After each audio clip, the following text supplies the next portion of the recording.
CRPF constable ट्रेड्समॅन भरती 2026 महाराष्ट्र। नमस्कार विद्यार्थी मित्रांनो, तुमच्यासाठी अतिशय आनंदाची बातमी घेऊन आला आहे।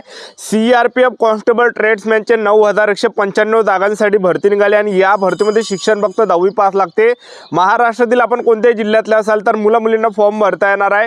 CRPF central reserve police force सुद्धा सीआरपीएफला म्हटलं जाते। तर सीआरपीएफ मध्ये ऑनलाईन पद्धतीने जे फॉर्म भरण्यात आलं होतं 20 एप्रिल 2026 पासून ऑनलाईन पद्धतीने फॉर्म भरण्यात आलं होतं आणि 19 मे 2026 हे फॉर्म भरण्याची शेवटची तारीख आहे। तर चांगली सुवर्ण संधी आपल्यासाठी चालून या ठिकाणी आलेली आहे। आणि मेन म्हणजे या भरतीमध्ये सर्वात अगोदर आपलं काय असणार आहे, यामध्ये मैदानी चाचणी असणार आहे। जे विद्यार्थी पेपरमध्ये हुशार आहे तर ते ग्राउंडमध्ये या ठिकाणी कटणार आहे। लक्षात ठेवा, कारण की ग्राउंड यामध्ये थोडंफार हार्ड आहे, तर ते ग्राउंड सुद्धा मी तुम्हाला सांगणार आहे। सीआरपीएफ केंद्रीय रिझर्व्ह पोलीस फोर्स या भरतीमध्ये, ठीक आहे। तर या भरतीमध्ये पहिल्या टप्प्यामध्ये ग्राउंड आहे, लक्षात ठेवा। तर यामध्ये उंची किती लागते, छाती किती आहे, ग्राउंडला कोणकोणते येणार आहे, लेखी परीक्षेचा अभ्यासक्रम का, निवड प्रक्रिया काय आहे, संपूर्ण माहिती मी तुम्हाला आजच्या व्हिडिओच्या माध्यमातून सीआरपीएफ कॉन्स्टेबल ट्रेड्समॅन भरतीबद्दल सांगणार आहे। वयोमर्यादा झालं, फी वगैरे झालं, निवड प्रक्रिया, पगार वगैरे संपूर्ण माहिती तुम्हाला सांगणार आहे। आजचा व्हिडिओ खूप महत्त्वाचा होणार आहे। व्हिडिओ शेवटपर्यंत बघा आणि व्हिडिओला आताच लाईक करा। नमस्कार विद्यार्थी मित्रांनो, माझी नोकरी कॉर्नर यूट्यूब चॅनलवर मी गोपाल अनखळे तुमचं सर्वांचं सहर्ष स्वागत करतो। तर मित्रांनो, व्हिडिओचा थंबनेल बघून तुमच्या लक्षात आलं असेल की आपला व्हिडिओ कोणत्या टॉपिकवर होणार आहे। व्हिडिओ सुरू करण्याच्या आधी आपल्या यूट्यूब चॅनलला सबस्क्राइब करा, जेणेकरून प्रत्येक भरतीचे अपडेट तुमच्यापर्यंत सर्वात आधी पोहोचेल। जास्त करून पोस्ट ऑफिस, जीडीएस, ग्रामीण डाक सेवक भरतीच्या रिलेटेड जास्त व्हिडिओ आपल्या चॅनलवर अपलोड करत असतो आणि 10वी 12वी पास भरतीच्या रिलेटेड जास्त व्हिडिओ आपल्या चॅनलवर अपलोड करत असतो। व्हिडिओ सुरू करण्याच्या अगोदर सर्वांना एक रिक्वेस्ट आहे, तुम्ही आपला व्हिडिओ कोणत्या जिल्ह्यातून पाहून राहिला नक्की कमेंट बॉक्समध्ये सांगा, जेणेकरून मला सुद्धा अंदाज लागणार आहे की आपला व्हिडिओ कोणकोणत्या जिल्ह्यापर्यंत पोहोचू राहिला। तर pass CRPF central reserve police force सुद्धा सीआरपीएफला म्हटलं जाते। तर सीआरपीएफच्या 9195 जागांसाठी ही मोठी भरती चालू आहे। शिक्षण 10वी पासच लागते, मुलं मुली फॉर्म भरू शकता महाराष्ट्रातील कोणत्याही जिल्ह्यातले असाल तर चांगली सुवर्ण संधी आहे। तर इकडे सिलेक्शन होण्याचे जास्त चान्स आहे। मी तुम्हाला असं कोण सांगू राहिलो, इकडे जे विद्यार्थी मिळवणार महाराष्ट्रातील जास्त विद्यार्थी फॉर्म भरत नाही। लक्षात ठेवा, जसं तुम्ही महाराष्ट्र पोलीस भरती निघाली त्यामध्ये तुम्ही पाहून घ्या 16-17 लाख विद्यार्थ्यांनी फॉर्म भरलं, पण महाराष्ट्रातले जे विद्यार्थी मिळवणार जे काही सेंट्रलच्या जागा राहते त्यामध्ये जास्त विद्यार्थी फॉर्म भरत नाही। लक्षात ठेवा, तर जास्त चान्सेस आहे। तर आतापासून इमानदारीने अभ्यास करा, चांगली तयारी करा, आपलं सिलेक्शन या ठिकाणी होणार आहे। तर आता सीआरपीएफ कॉन्स्टेबल ट्रेड्समॅन भरतीमध्ये आपण वयोमर्यादा जर विचार केला तर काय काय पदामध्ये वयोमर्यादा 18 ते 27 वर्षापर्यंत, एससी एसटी कॅटेगरीला 18 ते 32 वर्षापर्यंत, ओबीसी कॅटेगरीला 18 ते 30 पर्यंत, ओपन कॅटेगरीसाठी 18 ते 27 वर्षापर्यंत।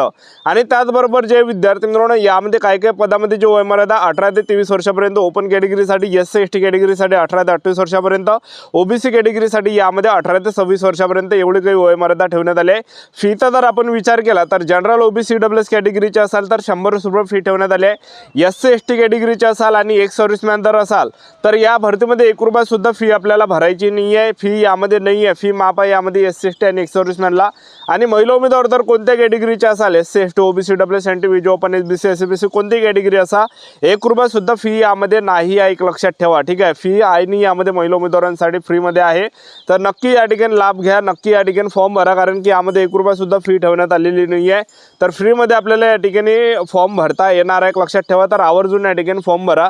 त्यानंतर सीआरपीएफ कॉन्स्टेबल ट्रेड्समॅन भरतीचं नोकरीचं जे ठिकाण असणार आहे हे संपूर्ण भारत हे नोकरीचं ठिकाण आहे आणि ग्राउंड कोणत्या ठिकाणी होणार आहे ते सुद्धा तुम्हाला सांगणार आहे, कारण की बऱ्याच विद्यार्थ्यांचे कमेंट राहते ग्राउंड कुठे आहे, ग्राउंड कुठे आहे, याबद्दल सुद्धा तुम्हाला पुढे सांगणार आहे यामध्ये। तर पास सीआरपीएफ कॉन्स्टेबल ट्रेड्समॅन भरतीचं जे नोकरीचं ठिकाण आहे संपूर्ण भारत आहे। आणि सीआरपीएफ कॉन्स्टेबल ट्रेड्समॅन भरतीमध्ये आपलं जर सिलेक्शन झालं, पगार यामध्ये 21,700 ते 69,100 दरम्यान आपल्याला पगार भेटणार आहे। सेंट्रल गव्हर्नमेंट जॉब आहे। आणि यामध्ये तर आपण सीआरपीएफ कॉन्स्टेबल ट्रेड्समॅन भरतीमध्ये सिलेक्शन प्रोसेसचं जर पाहिलं तर पहिल्या टप्प्यामध्ये आपलं काय असणार आहे, मैदानी चाचणी असणार आहे, ग्राउंड असणार आहे। दुसऱ्या टप्प्यामध्ये आपलं काय असणार आहे, यामध्ये पेपर असणार आहे।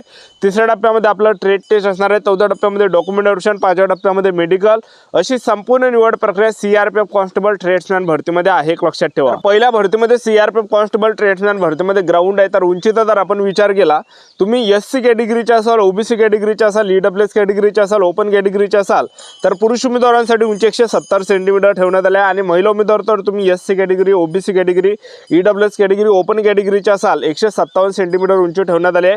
छाती 80 सेंटीमीटर, फुगून 5 सेंटीमीटर भरले पाहिजे पुरुष उमेदवारांसाठी. आणि तुम्ही फक्त ST कॅटेगरीचे पुरुष उमेदवार असाल तर 162.5 सेंटीमीटर उंची पुरुष उमेदवारांना लागते. आणि महिला उमेदवार तर ST कॅटेगरीच्या असाल तर 150 सेंटीमीटर उंची महिला उमेदवारांना लागणार आहे ST कॅटेगरीच्या. छाती 76 सेंटीमीटर, फुगून 5 सेंटीमीटर भरले पाहिजे ST कॅटेगरीच्या पुरुष उमेदवारांसाठी. तर एवढं काही उंची. आणि ग्राउंडचा जर आपण विचार केला तर पुरुष उमेदवारांना 5 किलोमीटर रनिंग आहे, 24 मिनिटांमध्ये मारायचे. जे पण पुरुष उमेदवार 5 किलोमीटर रनिंग 24 मिनिटांमध्ये रनिंग मारणार आहे तर ते ग्राउंड क्वालिफाय असणार आहे, ग्राउंड पास असणार आहे. आता ग्राउंड कोणत्या ठिकाणी असणार आहे, कारण की बरेच विद्यार्थ्यांचे खाली कमेंट असते की कोणत्या सेंटरवर ग्राउंड होणार आहे महाराष्ट्रामध्ये 2 सेंटर देण्यात आलं आहे. पहिलं जे सेंटर आहे CRPF कॅम्प नागपूर आहे, या ठिकाणी आपलं ग्राउंड असणार आहे. आणि दुसरं जे सेंटर आहे तर ते तळेगाव CRPF सेंटर पुणे, ज्या ठिकाणी 2024च्या SSC GD भरतीचा ग्राउंड चालू होतं त्या ठिकाणी हे 2 सेंटर आपल्याला भेटणार आहे. एक तर पुणेले सेंटर भेटणार आहे ग्राउंडसाठी CRPF कॉन्स्टेबल ट्रेड्समॅनच्या, किंवा नागपूरला या ठिकाणी ग्राउंडसाठी आपल्याला सेंटर भेटणार आहे मुलांना आणि मुलींना पण. ठीक आहे.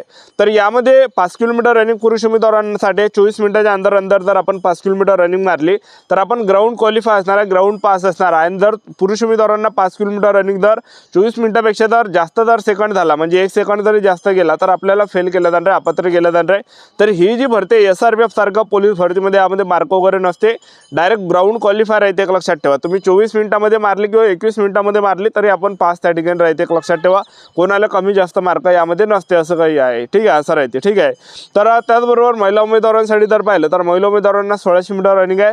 1600 मीटर रनिंग महिला उमेदवारांना 8.5 मिनिटांमध्ये मारायचे आहे. ज्या पण महिला उमेदवार 1600 मीटर रनिंग 8.5 मिनिटांमध्ये रनिंग मारणार आहे तर त्या ग्राउंड क्वालिफाय असणार आहे, ग्राउंड पास असणार आहे. ज्या पण महिला उमेदवार 1600 मीटर रनिंगचा जो टाईम आहे 8.5 मिनिटापेक्षा जर जास्त गेला तर आपल्याला फेल केलं जाणार आहे, अपात्र केलं जाणार आहे. अशा प्रकारे या ठिकाणी महिला उमेदवारांचं ग्राउंड या ठिकाणी आहे. एक लक्षात ठेवा, महिला उमेदवारांना 1600 मीटर रनिंग आहे 8.5 मिनिटांमध्ये. ज्या पण महिला उमेदवार 8.5 मिनिटांमध्ये 1600 मीटर रनिंग मारणार आहे, ग्राउंड क्वालिफाय असणार आहे, ग्राउंड पास असणार आहे. अशा प्रकारे ग्राउंड आहे. ग्राउंड झाल्यानंतर दुसऱ्या टप्प्यामध्ये आपलं काय असणार आहे, ऑनलाईन पद्धतीने आपला पेपर असणार आहे. तर पेपर जे 100 मार्कासाठी असणार आहे, पेपरचा जो अभ्यासक्रम आहे तर 100 मार्कासाठी पेपर आहे. पेपरला जे प्रश्न परीक्षेला विचारले जाणार आहे, सामान्य ज्ञानाचे 25 प्रश्न परीक्षेला विचारले जाणार आहे. त्याचबरोबर बुद्धिमत्ता चाचणीचे 25 प्रश्न परीक्षेला विचारले जाणार आहे, गणिताचे 25 प्रश्न परीक्षेला विचारले जाणार आहे. आणि एक पार्ट जो असणार आहे तर हिंदी व्याकरण किंवा इंग्रजी ग्रामर, ह्या दोनपैकी एक आपल्याला सब्जेक्ट या ठिकाणी निवडावं लागणार आहे. एक तर आपण हिंदी व्याकरण चूज करू शकणार आहे किंवा एक तर इंग्रजी ग्रामर आपण चूज करू शकणार आहे. जसं तुम्ही SSC GDचा पेपर दिला असेल, एक तर हिंदी व्याकरण घेऊ शकतो किंवा इंग्रजी ग्रामर घेऊ शकतो, ते ऑप्शन त्या ठिकाणी राहते. लक्षात ठेवा, अशा प्रकारे पेपर आहे. सामान्य ज्ञानाचे 25 प्रश्न, बुद्धिमत्ता चाचणीचे 25 प्रश्न, गणिताचे 25 प्रश्न, हिंदी व्याकरणाचे 25 प्रश्न, अशा प्रकारे 100 मार्काचा पेपर असणार आहे. आणि पेपरसाठी आपल्या 2 घंट्याचा टाईम आपल्याला पेपरसाठी भेटणार आहे. निगेटिव्ह मार्किंगचा जर आपण विचार केला 0.25 एवढी निगेटिव्ह मार्किंग आहे. म्हणजे 4 जर आपण प्रश्न चुकले तर एक जो काही आपला प्रश्न बरोबर असणार आहे तर तो मायनस या ठिकाणी होणार आहे. म्हणजे 4 एवढी निगेटिव्ह मार्किंग जे या पेपरमध्ये ठेवण्यात आले CRPF कॉन्स्टेबल ट्रेड्समॅनच्या 0.25 एवढी निगेटिव्ह मार्किंग आहे. 4 जर प्रश्न चुकले, एक जो काही प्रश्न आपला बरोबर असणार आहे तो मायनस या ठिकाणी होणार आहे.